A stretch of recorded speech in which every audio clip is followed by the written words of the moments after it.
want retribution. Oh yeah, we want retribution. Oh yeah, we want retribution. Yeah, we ran out of patience. Boil up with the cold hard hatred. I can feel the vibration. In the streets, it's a new sensation. I wanna break faces on the pavement. I wanna make greatness look complacent. Adrenaline awakened, I can taste it. We can make an impact, grab and then taste it. Like a disease, bring to their knees. The taste is there to see. Just like the wind.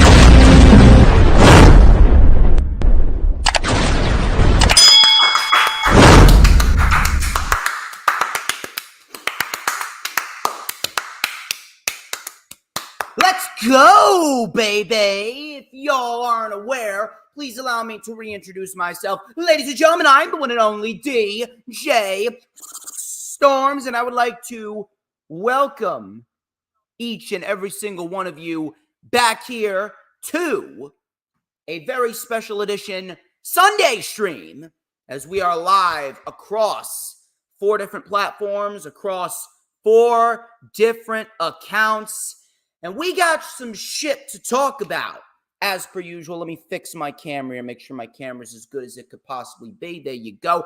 Many of you already know who I am, but I'm going to tell you anyway. They call me Mr. Controversy, and the operator of the Best Damn X, formerly known as Twitter handle, known to mankind. And this is the official rewind for WWE SummerSlam 2024, which of course streamed live on the Peacock, that is. Get your mind out of the gutter, you fucking savages. Peacock, yesterday evening, starting at 7 p.m. Eastern time. I'm very, very happy that they moved these pay-per-views back to 7. They should be doing that every single chance that they can get. But yes, indeed, SummerSlam took place yesterday evening from Cleveland Browns Stadium in Cleveland, Ohio, on August 3rd, 2024. And there were a lot of questions going into SummerSlam, specifically from people like me, after what happened last year and the rather lackluster SummerSlam that we got in 2023. We were all wondering what Triple H was going to do in order to really make good on his promise to really change the WWE and make certain things that weren't good before. He was trying to make them better and making the overall product better than it was under Vince McMahon. SummerSlam was one of those issues that the WWE had. SummerSlam, more times than not, turned out to be one of the worst shows of the year. Vince McMahon just completely disregarded SummerSlam, and it ultimately ended up being a waste of time. But I'm very pleased to inform everyone that Triple H redeemed himself. Triple H did indeed redeem himself after last year's lackluster show. This was perhaps the best SummerSlam in the last decade. Last time I remember having this good of a SummerSlam was 2014. I remember 2014 SummerSlam very well. Roman Reigns and Randy Orton had a very good match. Bray Wyatt, he got a victory over Chris Jericho. We had Seth Rollins and Jon Moxley. Back then he was Dean Ambrose. They had perhaps the most entertaining lumberjack match of the modern era. That was perhaps the last time that a lumberjack match was actually enjoyable. And then John Cena and Brock Lesnar got the main event. We had ourselves the greatest squash match that WWE has ever done, where John Cena virtually got destroyed by Brock Lesnar, and Brock Lesnar delivered 16 German suplexes to John Cena within a 16-and-a-half-minute match, and Brock Lesnar became the mayor of Suplex City on that night. Since then, SummerSlam has seen some real shit shows. 2016, I remember 2016 SummerSlam had the potential to be an all-timer of a SummerSlam, and that SummerSlam ended up falling flat right on its face. 2017, a complete waste of time. 2018 was somewhat decent, but it was way too long. 2019, very lackluster show. 2020 was all right, but I mean, it was in the fucking Thunderdome. 2021 was a complete disappointment. Last year's SummerSlam was very lackluster. But this year's SummerSlam is where the show genuinely felt like SummerSlam. It was a lot of good material with a questionable decision here or there. Couple of things that didn't really need to be on the show. Couple of things that could have been done differently. But overall, it was a great show from start to finish and easily a show that is in contention for WWE's best show of the year so far. WWE did very, very good with what we got here, and I'm very, very happy that WWE has seemingly corrected their SummerSlam problem. Hopefully, this becomes a reoccurring thing, and we get SummerSlam back to being SummerSlam on a consistent basis. Obviously, before we get into what we're going to get into here, obviously, I need to remind everyone to follow me on all platforms of social media. You can follow me on X and Instagram at HistoryMakerDJS. One more time, at HistoryMakerDJS, both on X and Instagram. You can also add me on my personal Facebook for collaborations and business inquiries. Please send me an email. My email is, of course, StormsTakeOver@gmail.com.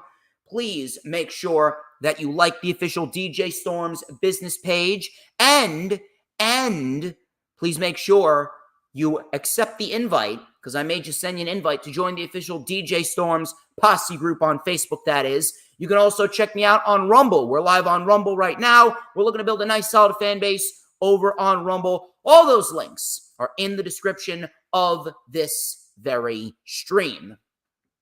Of course, be sure to hit the like button no matter where you're watching it from, whether you're watching it on Facebook, X, Rumble, or YouTube. Hit the like button, share the stream out on all platforms, social media, because it is a known fact that when people watch DJ Storms, their lives become that much better. I just make people's lives that much more enjoyable. I didn't make the rules. Yes, I did. In addition to that, please make sure you hit the subscribe button if you're watching on YouTube. We are on the road towards 2,600 subscribers, just 19 subs away.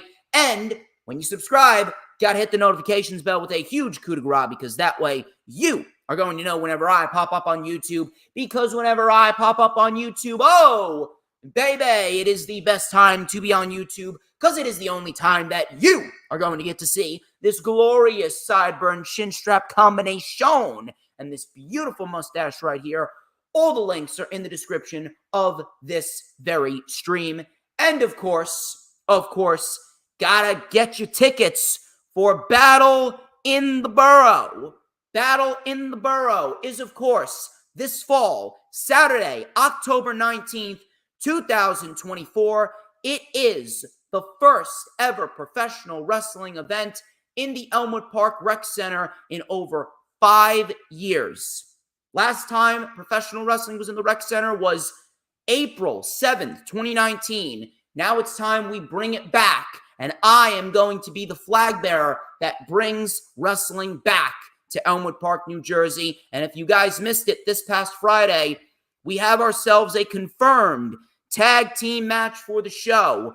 Vic Delicious and Hale Collins, the Now, will take on Mika and Seth Cortez, the Audacity. The Audacity is, of course, former two-time Outlaw Professional Wrestling Tag Team Champions, while the Now are three-time and record-setting ISPW World Tag Team Champions, and they will clash once again. Another chapter will be written in this storied rivalry between two of the top teams up and down the East Coast. But here's the kicker. There can only be one. Who is going to reign supreme? You're just going to have to find out. Tickets are $25 at the door. You can DM me for information, or you can call 201-507-2577. Of course, I want to shout out some sponsorships. Want to shout out a sponsorship right now, Then AI. Then AI. Do you guys know anyone who is getting forgetful? Well, I got a cool new way to help. You see, Then is a new AI companion app and memory aid that remembers important details about your life. Then can remember names, dates, medical information, account numbers, and tons of other stuff too. It can also read documents, play trivia, or just chat with you like an old friend. And it's so simple to use that anyone can operate it. Are you ready for the best part? Ready for the best part?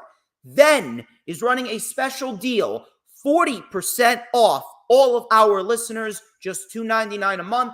For more information, visit mythenai.com. That is MYVENAI.com and use the code DJStorms. One more time, that is mythenai.com, MYVENAI.com, code DJStorms. And I would also like to shout out two sponsorships for Battle in the Borough. Battle in the Borough, like I said, Saturday, October 19th, 2024 at 7 p.m. Eastern Time. I'd like to shout out Vito's Pizza and Restaurant for being an official sponsor of Battle in the Borough. Check out this message from yours truly about Vito's Pizza and Restaurant.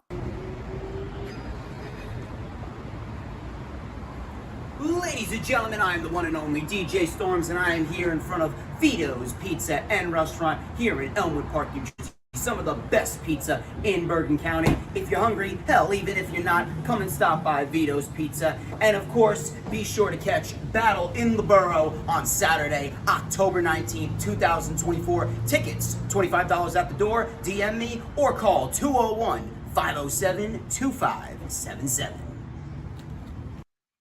Thank you very much to Vito's Pizza and Restaurant for your generous sponsorship here on the channel and the sponsorship for Battle in the Borough. We'd also like to shout out local bagel, deli, and cafe place Toasted in Elmwood Park, New Jersey, which recently just opened right across the street from Vito's Pizza and Restaurant. So that way you got a place for breakfast and you got a place for lunch. Check out this word from yours truly and the team over at Toasted. And one more time, thank you very much to Toasted for sponsoring Battle in the Borough.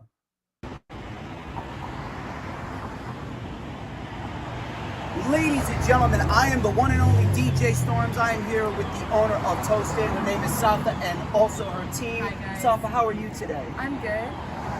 Let me ask you, how long have you been living in Elmwood Park right now? I was born and raised in Elmwood Park, so basically 20 years. That's amazing. And tell us a little bit about Toasted. So we are a woman-owned business. We're also Middle Eastern-owned. We come from a Middle Eastern background. We also have our smoke shop right next door, Moonstar Smoke Shop. We just saw this opportunity. We wanted to fill the gap. So we have a lot of experience in the food industry, and we thought it would be an amazing opportunity to open something for the whole family. So we're very excited to bring this to the Elmwood Park community, and thank you guys so much for all your support.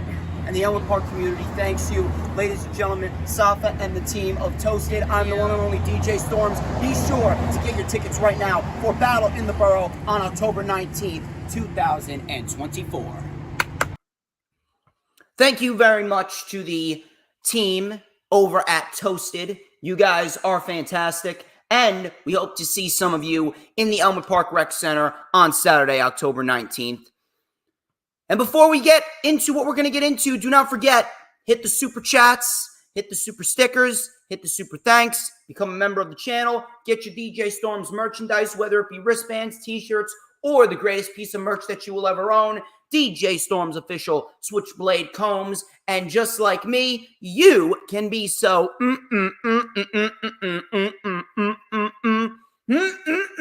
good. You could be scrumptious. You could be tasty. And just like everyone wants a piece of the Stormsmeister, everybody is going to want a piece of you.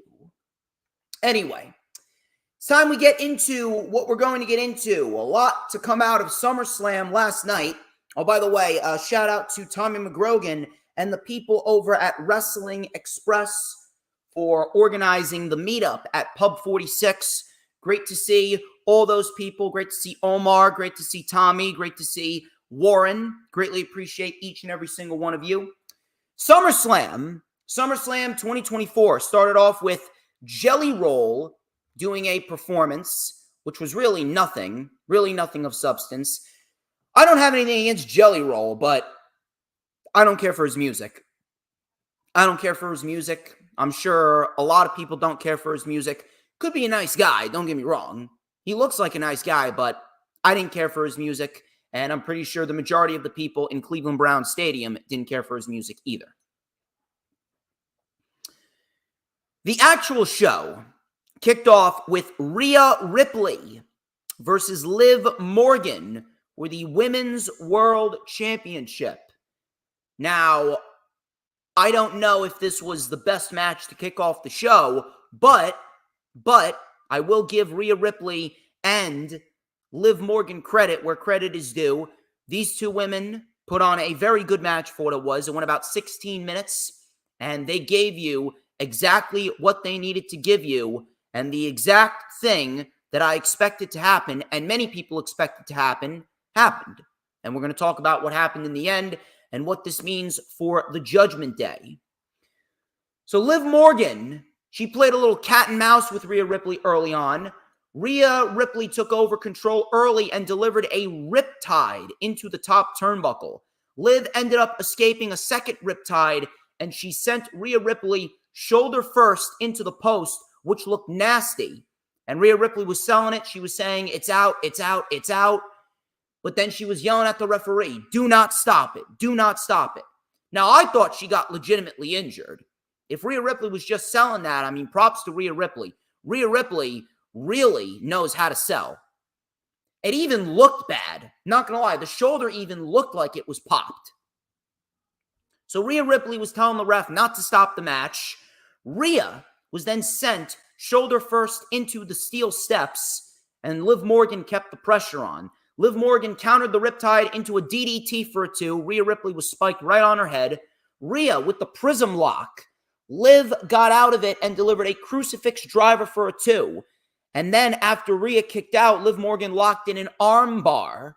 Rhea Ripley powered up through the arm bar and delivered a power bomb to Liv for a 2. Liv Morgan got the chair. Rhea booted Liv Morgan and delivered a riptide. This is where I thought Rhea Ripley was going to win the title back, but instead, Rhea Ripley took the chair and she was going to hit Liv Morgan with the chair before Dominic took the chair out of Rhea Ripley's hand. Now, on the surface value, initially, a lot of people thought that this was going to be where Dom fully turned. But Dom, you could see he was trying to reason with Rhea Ripley. He's like, no. You're not going to win the title that way. I know you want revenge on her, but I know you want the championship back. You want to win the championship, you can't do this. You're going to get disqualified. So Rhea Ripley obviously was coming to her senses. She was starting to understand what Dominic was trying to tell her, because you can't win the championship via disqualification. Liv Morgan took the opportunity and drop-kicked Rhea Ripley into Dominic Mysterio, and then she delivered Oblivion. 1, 2, Rhea Ripley kicked out. The first time that anyone has kicked out of an Oblivion. Crowd popped big. Liv Morgan was distraught. Now, Dominic Mysterio slid the chair into the middle of the ring, and we all thought that Dominic was trying to get Rhea Ripley to use it. We all thought that Dominic's intentions were to have Rhea Ripley to use the chair. Dominic was distracting the ref.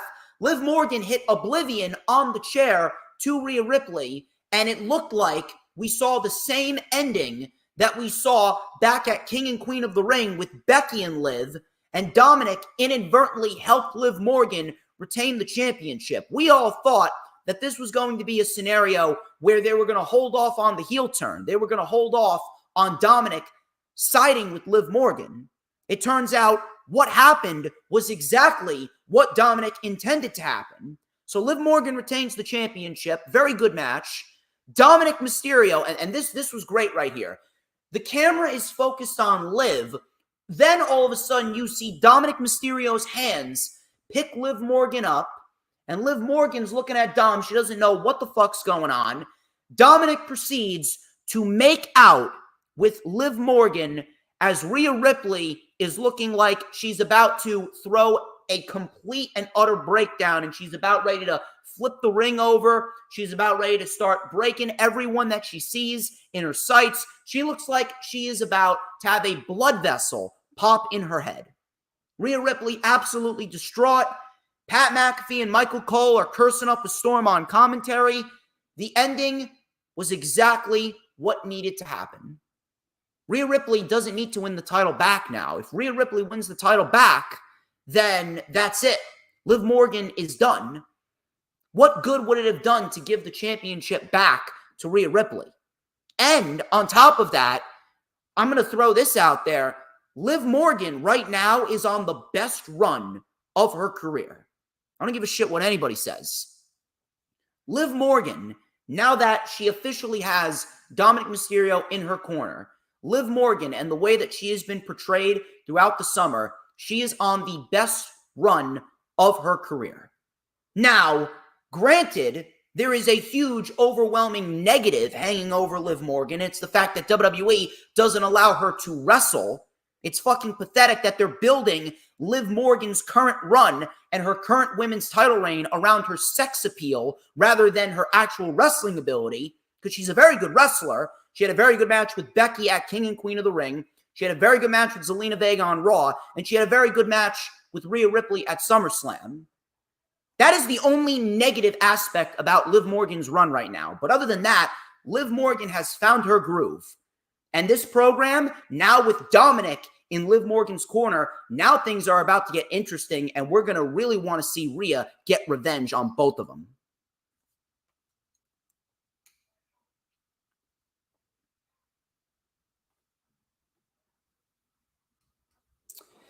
So Liv Morgan retains the Women's Championship, exactly what needed to happen. And by the way, this title reign for Liv Morgan is immensely better than the title reign she had back in 2022. Immensely better. We then move into the Intercontinental Championship match. This is Sami Zayn and Braun Breaker. This is a rematch from Money in the Bank for the Intercontinental Championship. Now, Sami dodged the spear immediately. Braun went for the spear right out of the gates. Sami dodged it immediately. Sami Zayn with a tope con hero to the floor. So, shit was going fast right out of the gate. Both men were wasting no time. Sami with a roll-up for a 2. Braun Breaker came back with a Frankensteiner for a 2 count. We had a big lariat by Zayn. Zayn stopped the Steiner Bulldog and hit a Blue Thunder Bomb for a 2. Sami with the Exploder Suplex. He went for the Haluva Kick. Braun Breaker with a spear. I'm surprised Sami's boots didn't come flying off.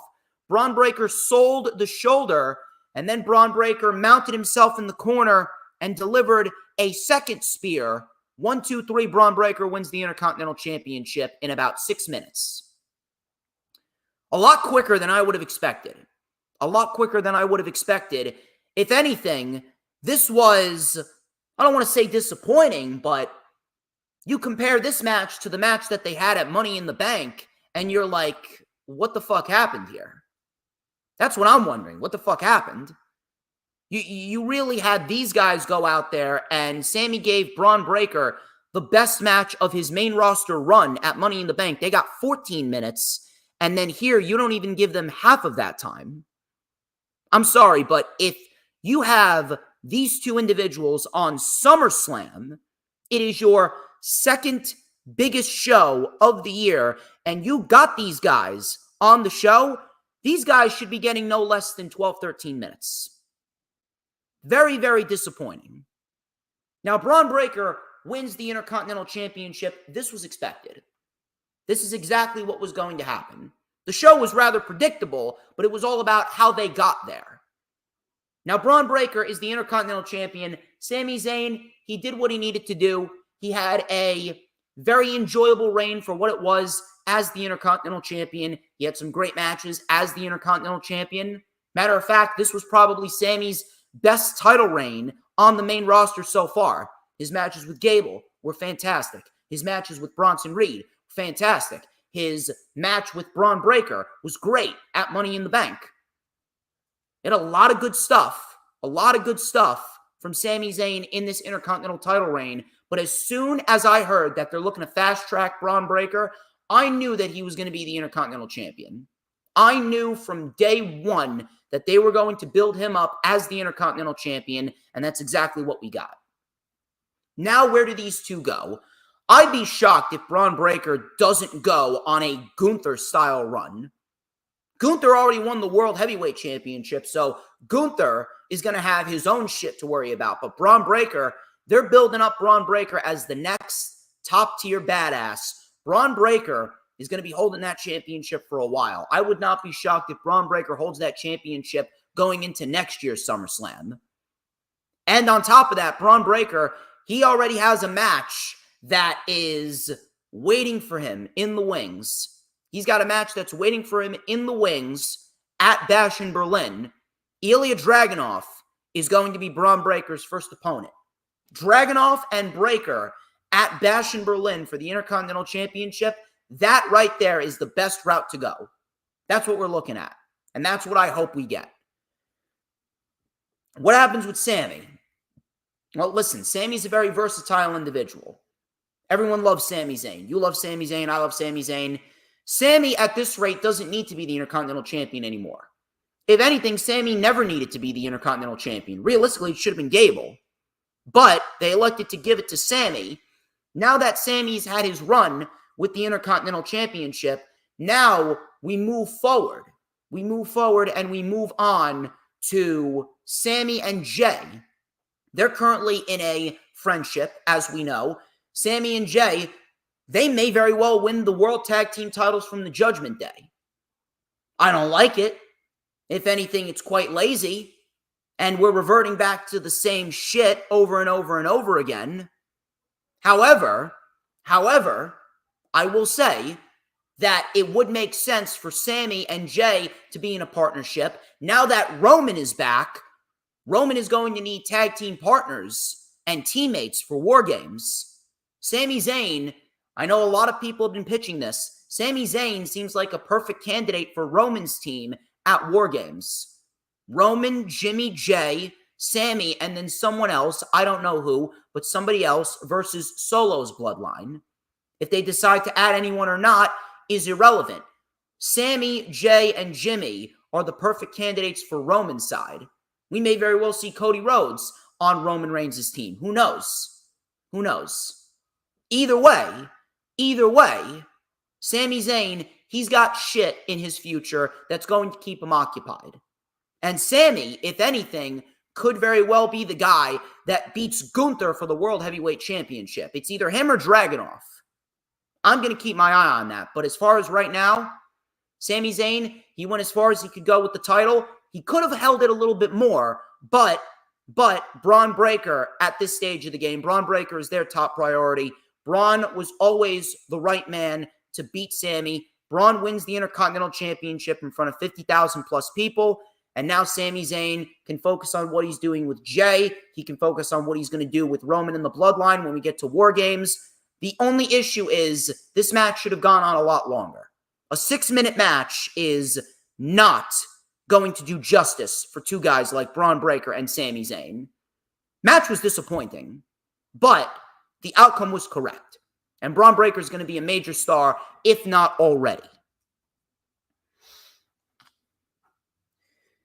LA Knight, yeah, and Logan Paul, the United States Championship match. I love me some Logan Paul. Love me some Logan Paul, especially when he called out that dude in the Olympics. It's not a woman, people. I know that there's a lot of people that are going to buy into the narrative that the people on social media are trying to push. Way too much shit is coming out in defense of that dude, okay? Think for yourself. Logan Paul said nothing wrong. I love me some Logan Paul. I'd like to see Logan Paul interview Donald Trump one more time. Make America great again in 2024, motherfuckers. But Logan Paul, he has had a less than enthusiastic reign as United States champion. Not because he's a bad wrestler, but because he's not fucking defending the championship. That is the biggest issue that I have with Logan Paul. The one match that Logan Paul has to base his reign off of is the match at WrestleMania with Randy Orton and Kevin Owens, which was a banger of a match. Probably one of the better matches on WrestleMania's card overall. Very good triple threat match that was. But the man hasn't defended the championship since WrestleMania. And then Michael Cole is on commentary saying that Logan Paul had an incredible run as United States champion. No, he didn't. No, he fucking didn't. How can you have an incredible reign as champion when you only have 2 fucking title defenses underneath your belt? I understand that it's Michael Cole and the other commentators' job to hype up people on commentary, but at least make it make sense. Logan Paul has had a less than enthusiastic reign as the United States champion because he hasn't defended the championship for jack shit. And LA Knight, on the other hand, LA Knight, it's been well overdue for LA Knight to win the United States championship. I was looking forward to this match because I wanted to see what these two were going to do together. And for a good chunk of the show, these two held the accolade of being the two that gave the people the match of the night so far. Now, before we get into what we're going to get into, obviously, a reminder, hit the super chats, hit the super stickers, hit the super thanks, and become a member of the channel. Mick Love Wrestling, thank you very much. I am doing very good. I am hanging in there. I'm talking about SummerSlam. I've been having quite the busy summer, and it's only going to get busier. Hope you've been doing okay.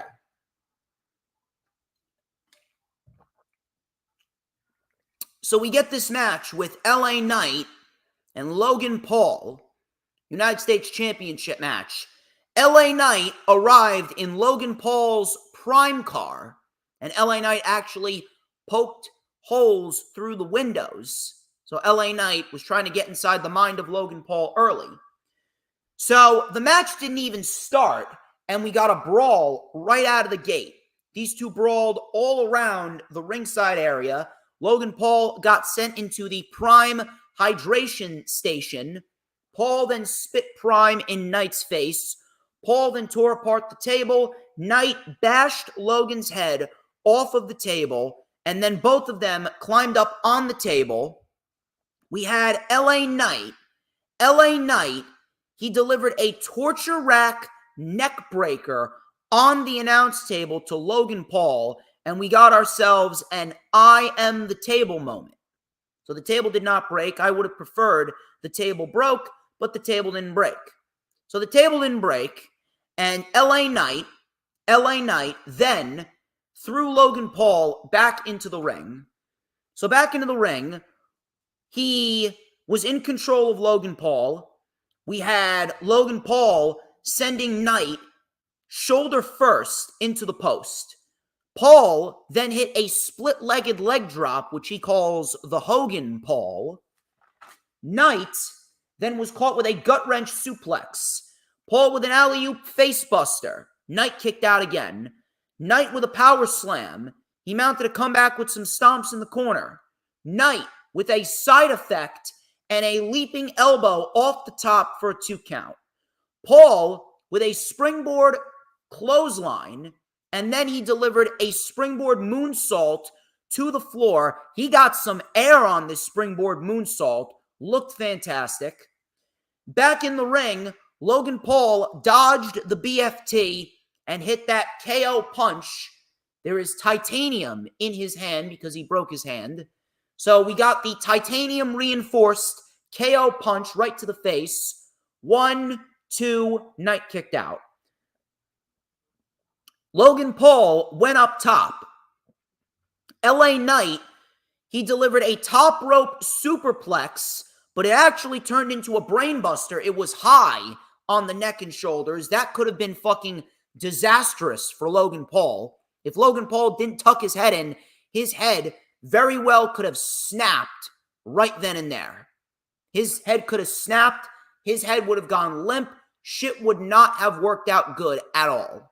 Shit would have not have worked out good whatsoever. So LA Knight delivered the brainbuster to Logan Paul. We got ourselves a 2 count. Paul was able to kick out. Paul was on the outside. Knight delivered a wrecking ball drop kick to him. LA Knight then grabbed one of Logan Paul's entourage members and he started stomping on them against the barricade. Paul came in, sent Knight into the post, and then threw him back in the ring. Machine Gun Kelly was at ringside because he's from Cleveland too.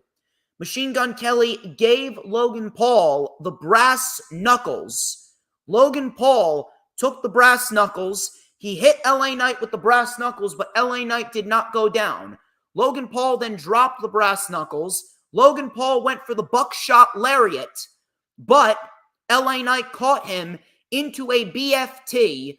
1, 2, 3, and LA Knight wins the United States Championship in a great match here against Logan Paul. And up until this point, this was by far the match of the night. Logan Paul and LA Knight, they went out there, they killed it. They put on a very good match. The crowd was into it. Logan Paul was pulling out some good shit. LA Knight was pulling out some good shit. And finally, LA Knight is the United States champion. Now, he should have won it last year.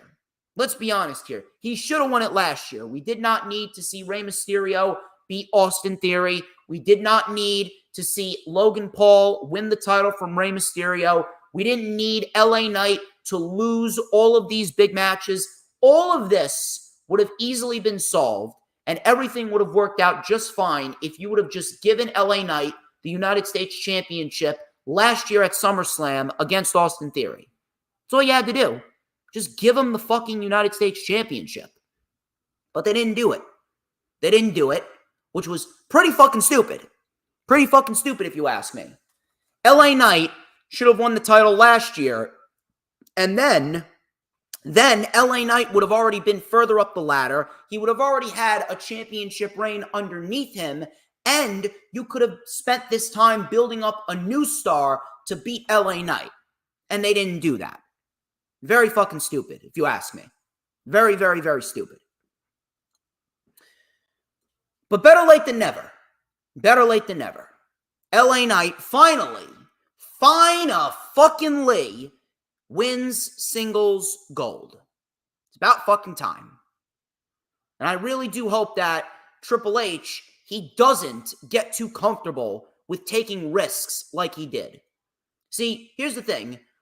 You could take a short-term risk and you could end up being just fine. But Triple H took a long-term risk with LA Knight. And he elected not to give LA Knight the U.S. title, and he put LA Knight in a lot of big-time matches where he lost. He lost to Roman Reigns, lost the Fatal 4-Way, lost the Elimination Chamber, lost a number 1 contenders match, and he lost King and Queen of the Ring. He lost the Money in the Bank ladder match. A lot of big L's on LA Knight's resume this year. A lot of big L's. I'm glad that LA Knight remained as over as he was. I'm glad that Knight remained as over as he was, and I'm glad that LA Knight's popularity did not suffer one bit, even after all those big losses. LA Knight is the United States champion. This was the right outcome, and based on what's been going on SmackDown with Andrade getting a few wins, looks like Andrade could very well be LA Knight's first challenger for the United States Championship, and I am not going to have one single issue with that, and I'm sure a lot of people here would not have a single issue with that either. Great match here with Logan Paul and LA Knight, and up until we got the World Championship match, this was the best match of the night so far.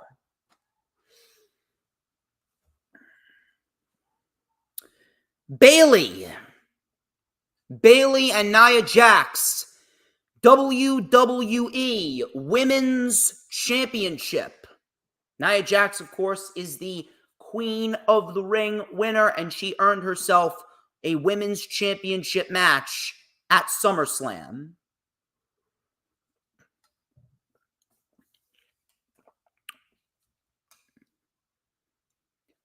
I don't want to say that this was a dog shit match, because it wasn't. Bayley has always been great.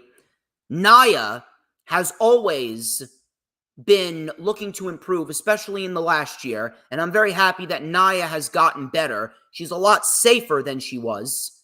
A lot safer than she was, and she doesn't look like a botch machine. She actually can wrestle a lot better than she did 6 or 7 years ago, which I'm very happy about.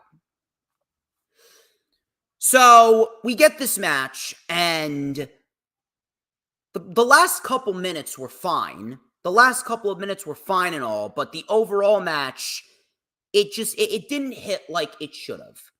The overall match did not hit like it should have. And a lot of that has to do with what happened prior. We got a very good match with Liv Morgan and Rhea Ripley. Braun Breaker had a big moment, and he won the Intercontinental Championship.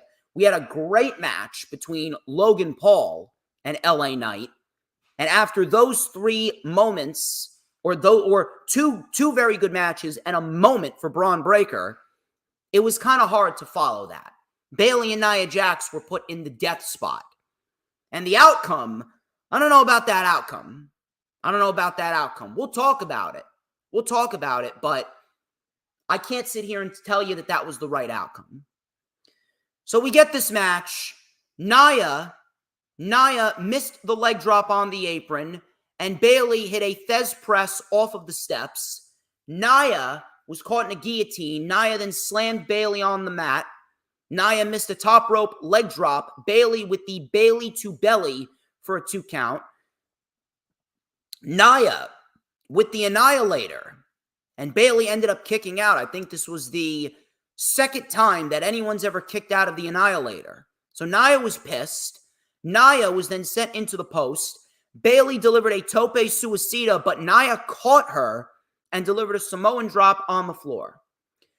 Back in the ring, we had a corner splash and a hip attack. Nia went up, but Bayley fought back, and Bayley actually held Nia up and delivered a very, very, very nice looking power bomb to Nia Jax. Very nicely done. Nia was power bombed, and Bayley did it perfectly. That actually got a holy shit chant from the crowd. Bayley then went up and delivered a diving elbow drop for a 2 count. I actually thought that Bayley may have won the championship right then and there, or she retained the championship right then and there. All of a sudden, Tiffany Stratton's music hits. Tiffany comes running down to the ring. She comes sprinting down to the ring. And Tiffany Stratton looks like she's going to cash in. Bayley came up and she clocked Tiffany Stratton right in the head. And Tiffany Stratton was taken out of the equation effectively. Nia with a pop-up power bomb and then a second power bomb. So 2 power bombs by Nia. Nia dragged Bayley into the corner. She delivered a second Annihilator. And then she went up top for a third Annihilator. 1, 2, 3. And Nia Jax is your new WWE Women's Champion.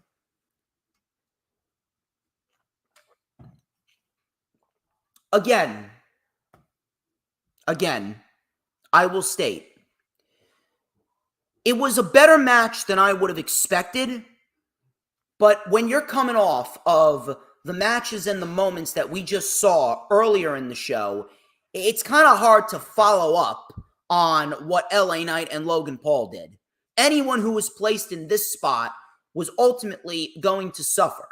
Anyone that was placed in this spot was ultimately going to be at a disadvantage. And that's exactly what happened here. Nia and Bayley were at a disadvantage. Now, was it the worst match of the year? Of course not. Of course not. It wasn't the worst match of the year. We've seen much worse matches than what we saw with Nia and Bayley. But it wasn't all that intriguing. If anything, everyone was just kind of waiting for Tiffany Stratton to cash in. And then when she came out, we all thought she was going to cash in, and she never cashed in. But Nia Jax ended up becoming the WWE Women's Champion. Now, here's what I'm going to say in relation to this. Nia Jax has definitely improved. Nia Jax has definitely gotten better from what she was 6, 7, 8 years ago. But her winning the championship over Bayley, I'm sorry. That was undoubtedly the wrong outcome. Bayley's title reign has been as lackluster as you can get. And now you just take it off of her. This championship reign may go down as Bayley's most forgettable championship reign of her career. They did nothing to enhance Bayley or the division whatsoever. And then you didn't even have Tiffany cash in, unless you're going to try and build up Tiffany Stratton as a babyface and have her cash in on Nia. And if that's the case, that is a huge fail. Tiffany Stratton is not a babyface. Tiffany is a heel, no matter how much the crowd wants to cheer her. I respect that Nia's gotten better, but Nia winning the title over Bayley, undoubtedly the wrong outcome.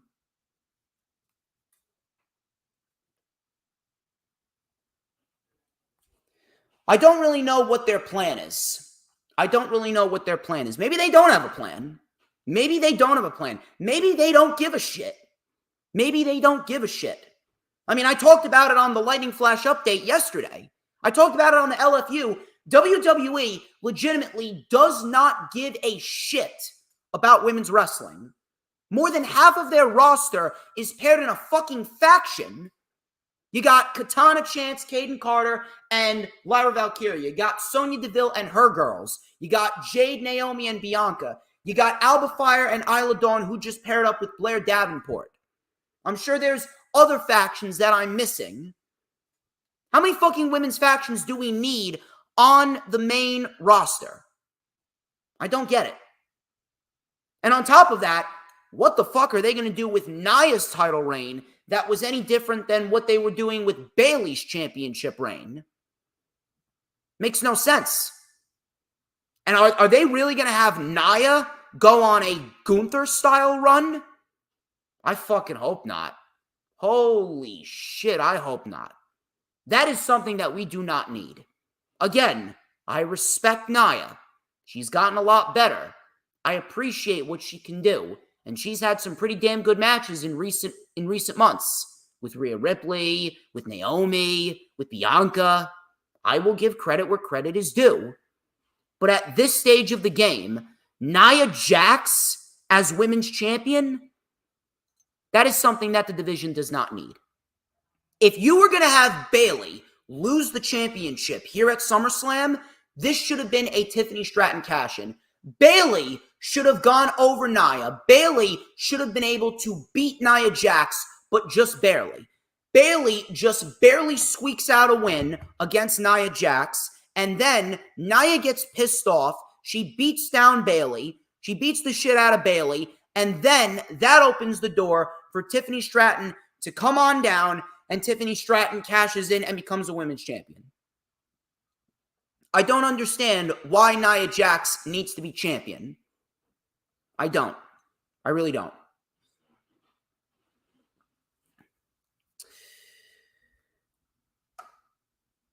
So after that, we move on. To a match that a lot of people were looking forward to.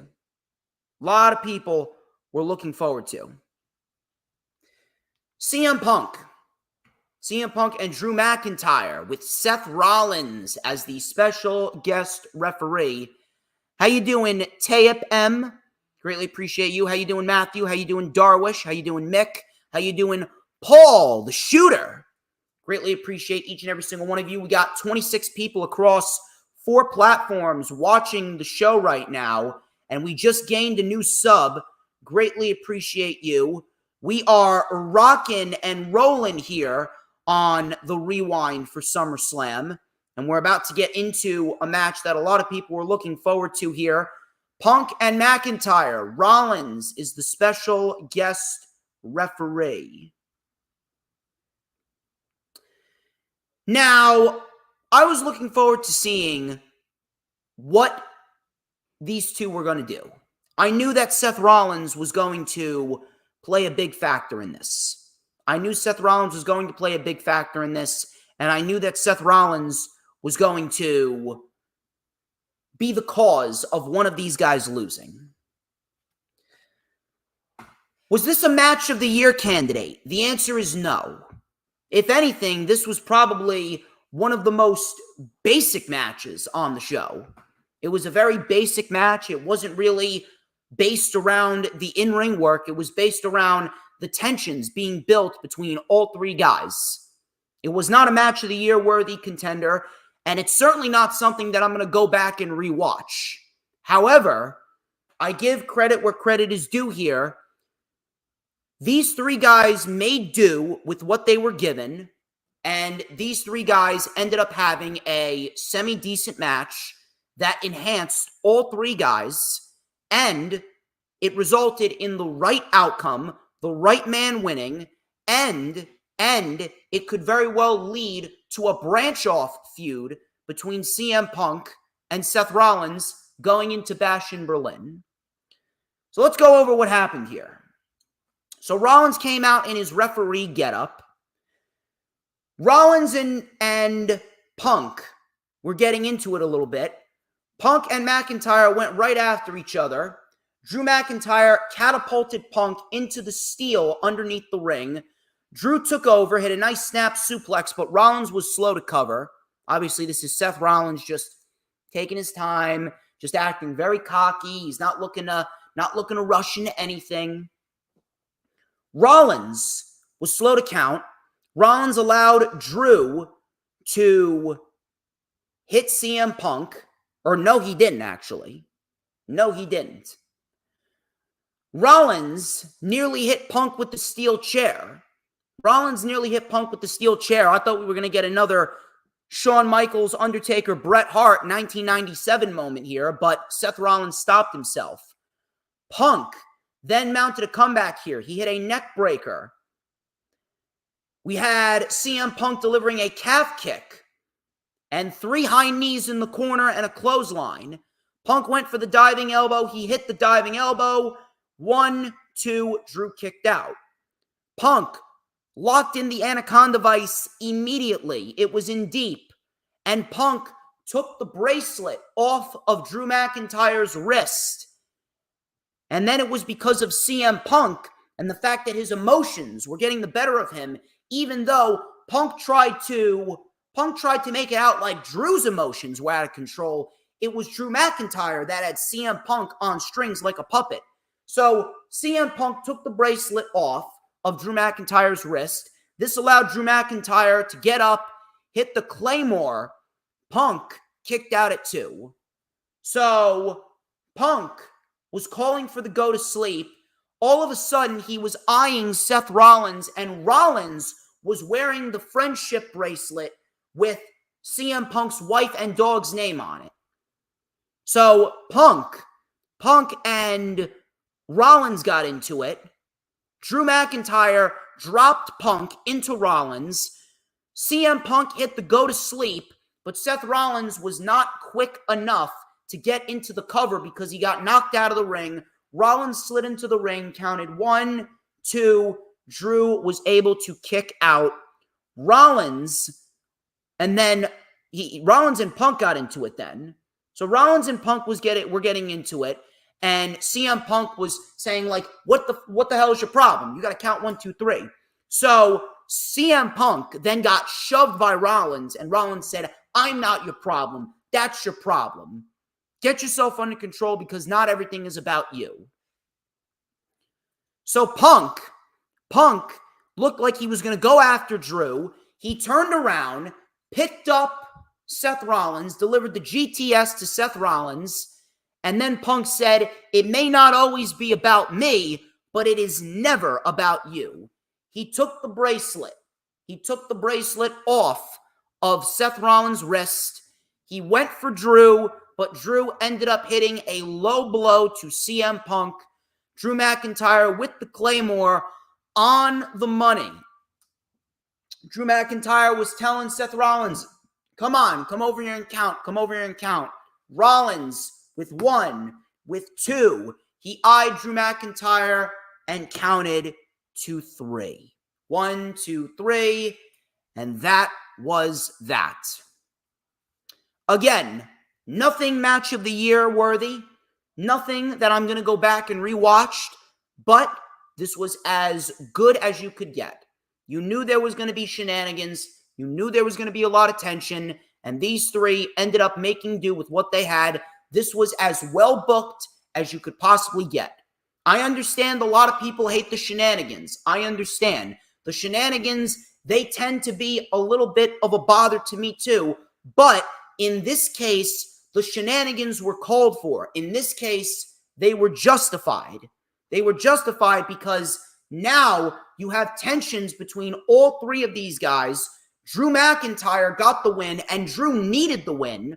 The right man won. Drew needed the win because CM Punk was fucking him over at every single twist and turn. He cost Drew the Royal Rumble. He cost Drew the World Heavyweight title at WrestleMania.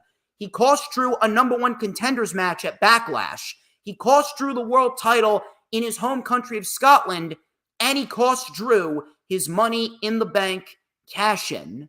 He cost Drew all of these things. Drew McIntyre needed to win. The only way that Drew was going to lose is if Seth Rollins hit him with the chair by mistake, and CM Punk would have taken advantage. But that didn't happen. Instead, it was CM Punk's own ego that got in the way. And it is a brilliant, brilliant strategy that they're taking something in real life. They're taking a real life issue with Phil Brooks, because Phil Brooks is a fucking asshole in real life. Don't matter how nice he's been since he got back to WWE. Phil Brooks is a stubborn, egotistical asshole. They're taking that aspect of Phil Brooks' life and they're bringing that to TV. Now, CM Punk being the stubborn, egotistical asshole that he is, CM Punk fucked himself over at SummerSlam because he couldn't keep his emotions in check, thus allowing Drew to take advantage, and Drew McIntyre gets the win. Right outcome here. Drew needed this win. Are we looking at another match between Drew McIntyre and Punk? Maybe. Maybe Drew goes after Gunther, and maybe we get a world title match between Drew and Gunther at Bash in Berlin. Who knows? Maybe we see Punk and Rollins in a match at Bash in Berlin. I certainly wouldn't mind that, and I know a lot of people wouldn't mind that either. Either way, again, nothing match of the year worthy, nothing I'm going to go back and rewatch, but it was a very well booked match, and the outcome that needed to happen happened. So if I'm sitting here and I was asked if it was a thumbs up or a thumbs down, I have to give this a thumbs up because Drew needed the win and they played up to the tensions of all three men as best as they could. Now, what happens after this, that remains to be seen. Whether it's Punk and Rollins, whether it's Punk and McIntyre again, or whether it's a triple threat match.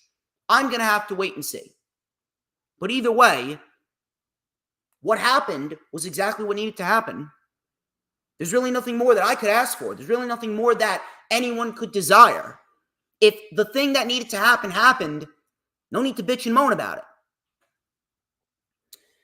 How you doing, Dylan? How you doing, Drew on the Beat? How you doing, Hula Grim? If you haven't already done so, please make sure to hit the like button, share the stream out on all platforms of social media, and get in your super chats, get in your super stickers, get in your super thanks. We're going to talk about the 2 world title matches at SummerSlam, and we're going to dissect everything to the best of our abilities. Damian Priest, he took on the Ring General Gunther. Gotta say it with a little bit of pep. Gunther. Don't know why I stuck my tongue out there. This was for the World Heavyweight Championship.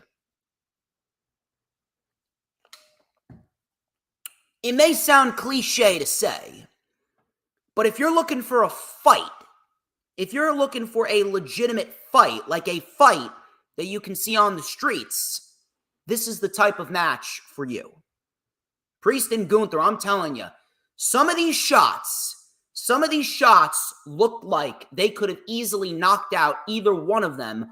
I am shocked that Gunther made it out of this match with merely a bloody chest. That's a shocker to me. I could have sworn that Gunther had a concussion at some point in the match based on those fucking forearms that Damian Priest was giving back to him. This was a fucking stiff, and I mean a stiff, drag-out fight. You want to fight, you watch Priest and Gunther. And up until this match, Logan Paul and LA Knight stole the show. But Priest and Gunther, they may have just taken the whole weekend.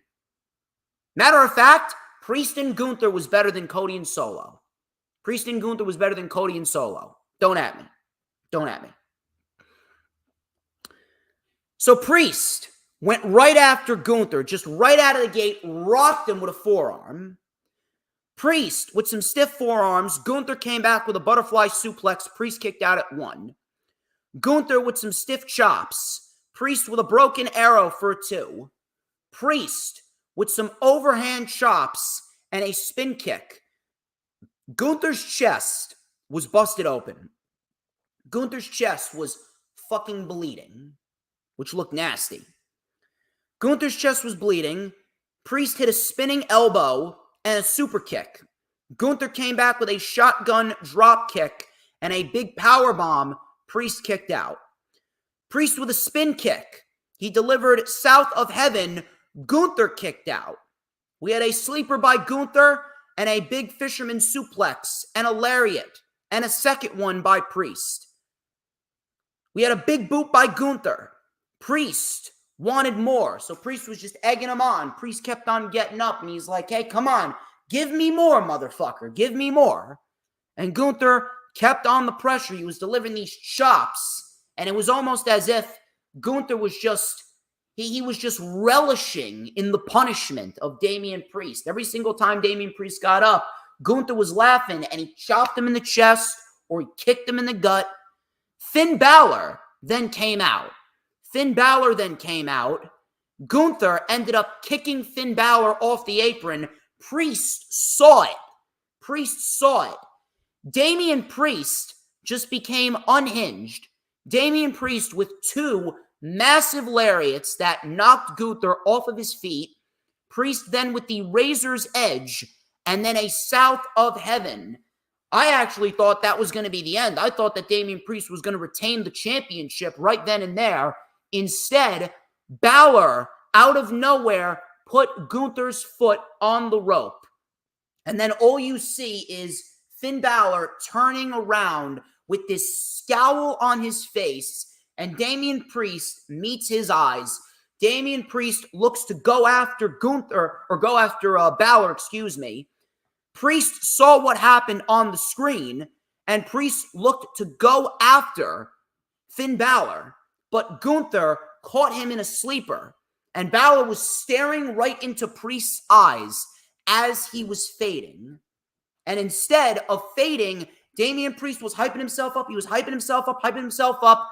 Damian Priest got out of the sleeper and then ducked a lariat by Gunther, reached through the ropes. It was like something out of a horror movie.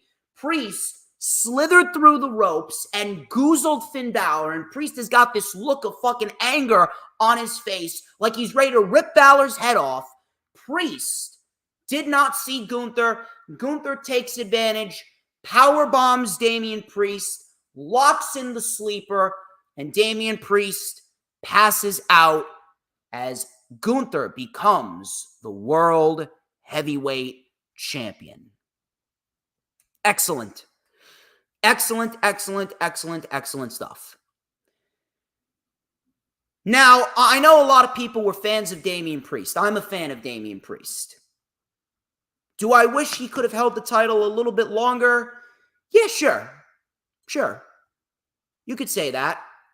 I kind of wish he would have held the championship a little bit longer.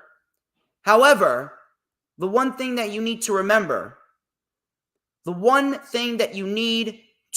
here is the fact that Gunther was already in the works. Gunther was already signed, sealed, and delivered to win the World Heavyweight Championship as soon, and I mean as soon, as he won King of the Ring. Gunther won King of the Ring. He was going to win the World Heavyweight Championship at SummerSlam, no matter what anyone thought. Whether you liked it or you didn't like it, Gunther was the next World Heavyweight Champion. I'm just happy that Damian Priest got a little bit of time with that championship. Priest was a serviceable World Heavyweight Champion, and he could have easily held it a little bit longer, but the priority right now is Gunther. At least the good thing that we need to remember is they're giving Priest something to do. They're giving Priest something to do. What's going to be interesting now is what happens with the Judgment Day. What happens with the Judgment Day? Is Finn Balor the only one in on this? Is Finn Balor on Dominic Mysterio's side? Is Liv Morgan going to replace Rhea Ripley, and Rhea Ripley and Damian Priest are going to be on their own? What we saw at SummerSlam was the next chapter in the Judgment Day storyline. Finn Balor fucked over Damian Priest, and Dominic Mysterio fucked over Rhea Ripley. Rhea Ripley and Damian Priest, they seem all but confirmed to be on their own for now. What's going to happen with Judgment Day, I don't know. But it does seem like Finn Balor may very well be the new leader of the Judgment Day. And I don't have a single issue with that. Finn Balor's great at what he does. And with Finn Balor still a champion, it could very well seem like Priest is going to cost Finn Balor and JD McDonough the World Tag Team Championships. And now Damian Priest is going to be out for revenge. This is going to be a long-term story that they're going to tell with Damian Priest and Finn Balor. I know people love Priest, but Gunther was always going to be the World Heavyweight Champion. At least now, Priest has something to do.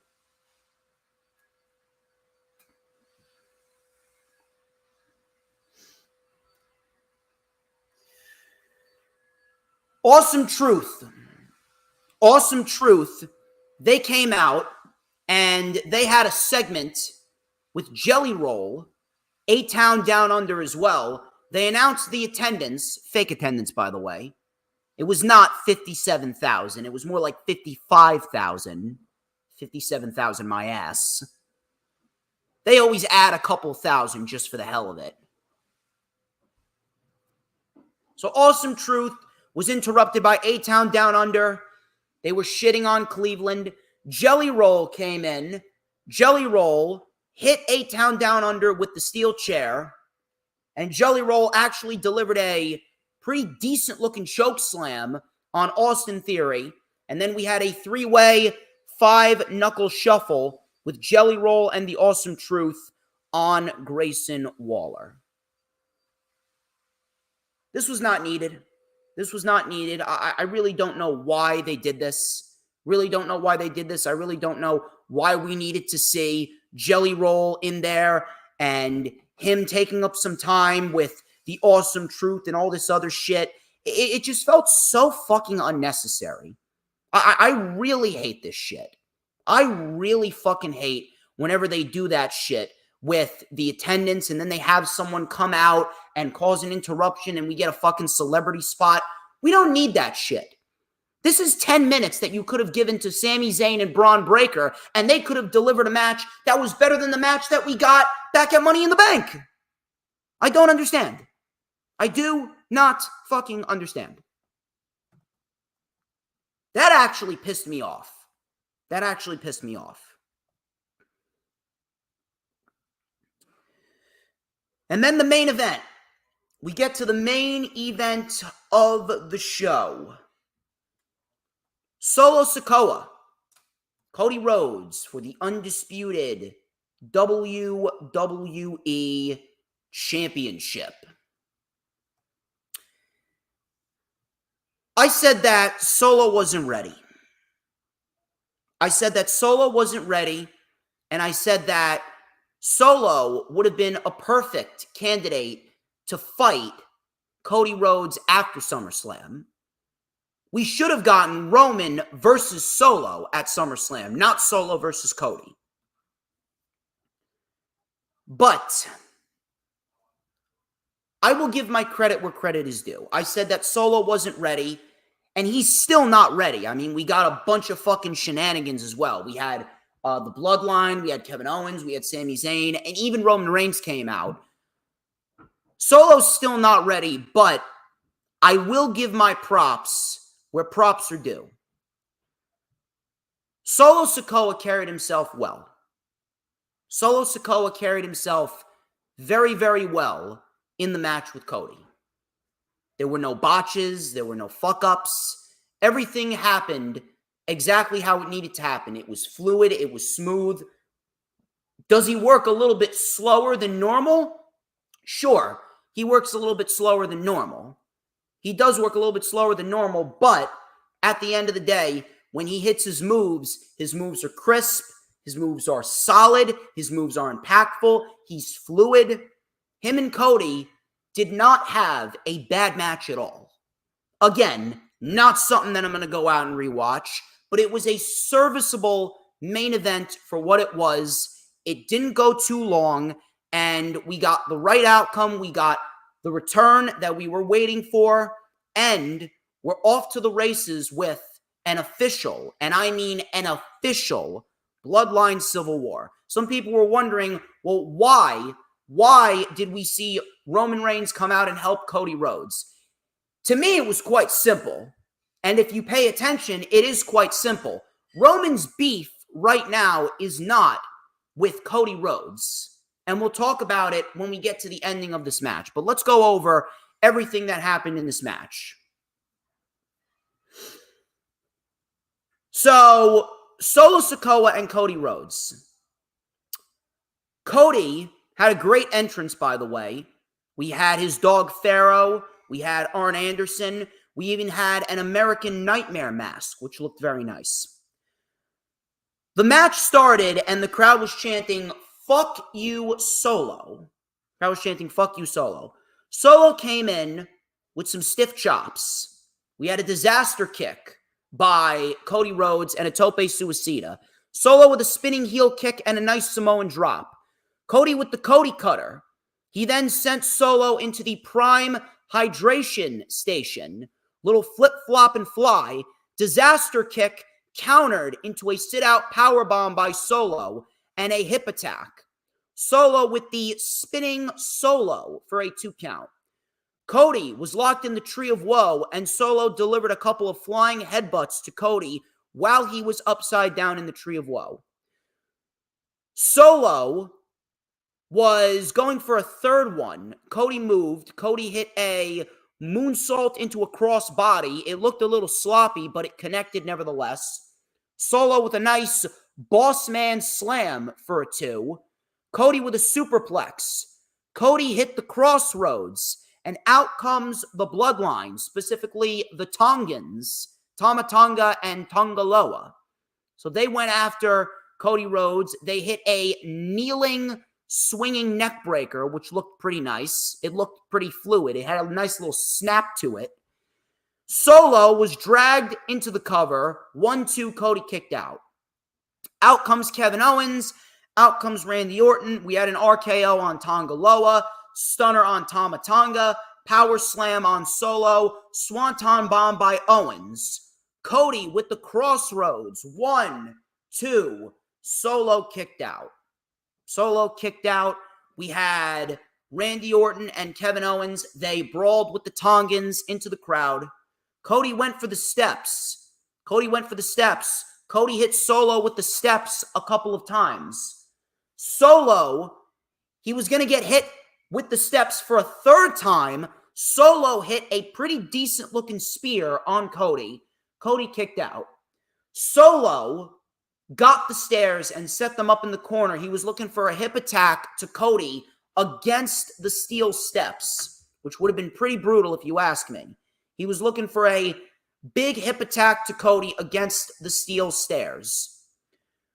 Cody moved, and Solo sent himself ass first into the stairs. Cody, crossroads number 1, crossroads number 2.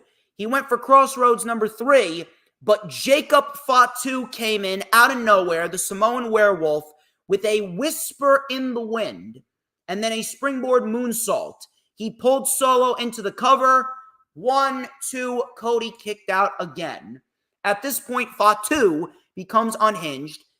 Fatu hit a super kick on Cody, and he laid Cody on the announce table. He went up to the top, and Fatu with a huge splash, sending Cody through the announce table, which looked pretty fucking awesome. We then saw Fatu selling his leg, and he was actually in a walking boot today. Hopefully it's nothing too serious. The plan was reportedly to sell the leg. Again, hope it's not too serious. Fatu was laid out by the announce table rubble. Solo threw Cody back into the ring, and Solo Sikoa delivered a big splash off of the top rope. 1, 2, Cody kicked out. Solo was going to go for the Samoan spike. Cody with a top rope Cody cutter. Both men are down. All of a sudden, Roman Reigns' music hits. Roman Reigns' music hits. They pan to the entranceway, and they see Roman Reigns walking out to the ring with a shirt that says OTC, Original Tribal Chief. Roman Reigns makes his way to the ring. Solo is stunned. Solo doesn't know what to make of it. Solo's got this look on his face like, what the fuck? He's not supposed to be here. Roman runs into the ring. Superman punch to Solo. The crowd is going fucking berserk. Roman Reigns with an emphatic spear. He looked over at Cody, and then he left. He left. He looked at Cody. Cody Rhodes and Roman were staring down. Roman's got this look on his face, this blank look on his face, like, I'm not getting involved anymore. Do what you need to do. Cody Rhodes with the crossroads. 1, 2, 3. Cody Rhodes retains the championship, and you see Roman Reigns with this look of approval on his face. He's almost slightly nodding at Cody Rhodes, and he's happy that Cody Rhodes got the job done. And that is how SummerSlam went off the air.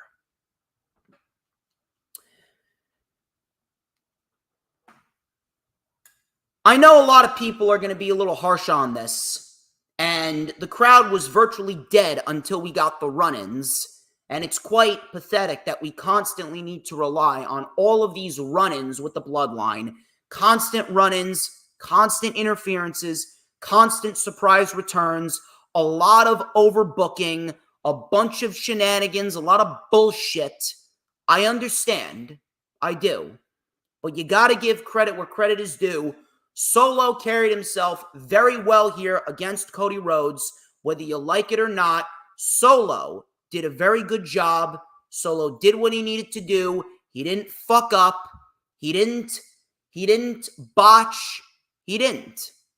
He did exactly what he needed to do. He hit his moves on point, and him and Cody matched up well together. And at the end of the day, the match did exactly what it needed to do. It gave Cody a SummerSlam match. It gave Cody a SummerSlam moment. Solo Sikoa and Roman Reigns are now going into a feud. Now, what went down with Roman and Cody? Why did Roman help Cody? It's quite simple. Roman Reigns said, even after he loses the championship, he's still going to be Roman Reigns. Roman Reigns is still Roman Reigns. Roman Reigns is the tribal chief no matter what kind of belt he has. If Roman Reigns wants to say he's the tribal chief after the run that he's been on, then no one is going to bat a fucking eye. If Roman wants to say he's the tribal chief, he's going to fucking say he's the tribal chief. His issue is not with Cody. Does he want to get the championship back? Of course he does. But his issue right now is Solo trying to act like he's the fucking head of the table. Solo, who Roman Reigns christened as the tribal heir. Solo was christened by Roman as the tribal heir, and now he's over abusing his power. Roman Reigns came back and he helped Cody Rhodes for a very specific reason. He christened Solo the tribal heir, but only when Roman says Solo's ready is when Solo can be looked upon as the tribal chief. Solo went out of his way to get cocky, and he said Roman Reigns is a weak tribal chief, but I'm not weak. I'm taking over the bloodline now, and I'm going to lead the bloodline into the future as the tribal chief. Roman came back and he said, no, motherfucker. You ain't the tribal chief until I say you're the tribal chief. Solo committed the ultimate act of blasphemy. Roman wants to get the championship back from Cody, but his main focus right now is first putting Solo in his place.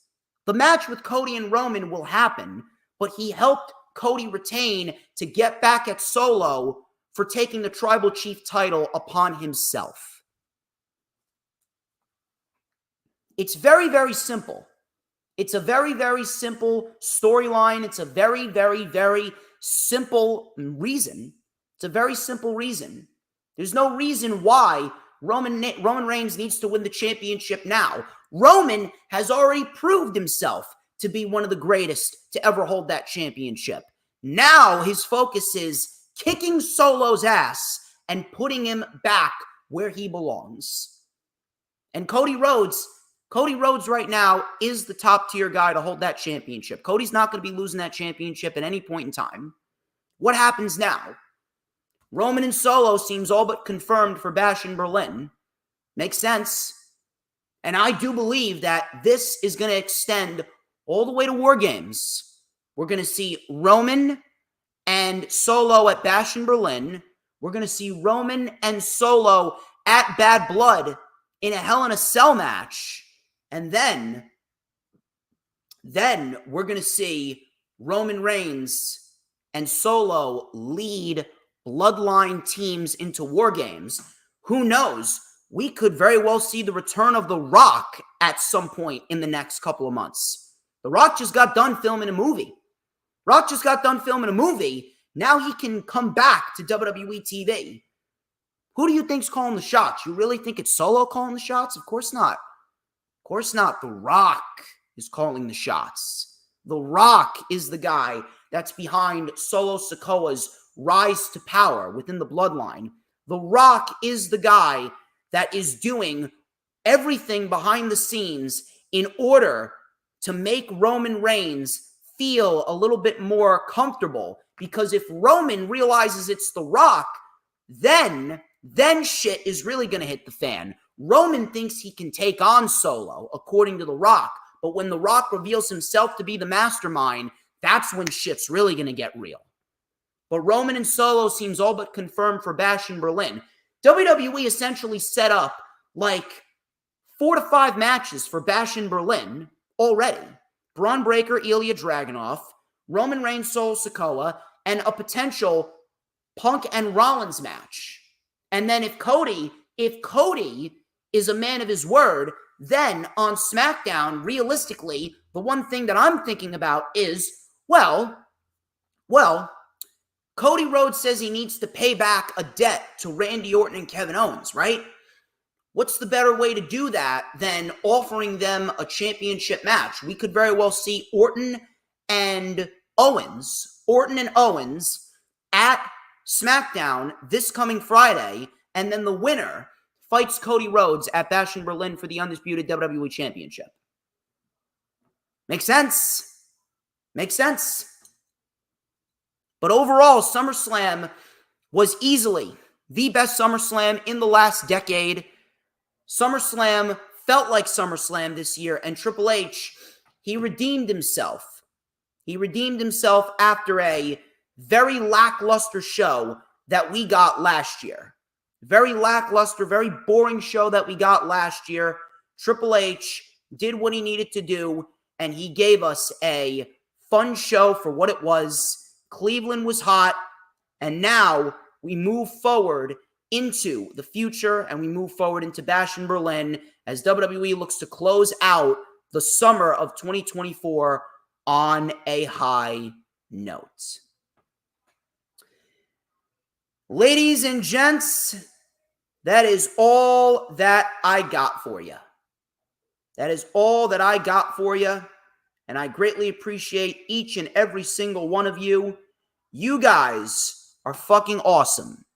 You guys are fucking awesome. And I could not thank you guys enough.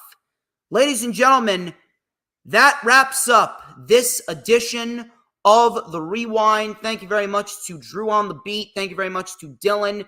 Thank you very much to Hooligram. Thank you very much to Didi, James Punaseca, Paul the Shooter, Sean Moody. Thank you very much. You guys are fucking awesome. You guys are awesome, and I could not be more happy to be a content creator because I got all you guys in my corner. A great, great stream. I would not be shocked if this stream ends up outperforming the Lightning Flash update. I would not be shocked if this stream ends up being one of the most successful streams of the entire fucking year.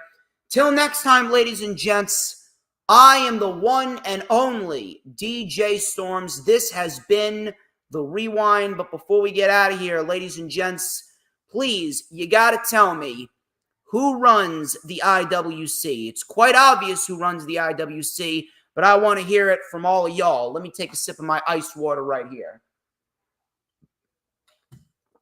I will tell ya who runs the IWC. Who? But DJ motherfucking Storms. And don't you ever, ever forget it. Retribution! Oh yeah, we want retribution! Oh yeah, we want retribution!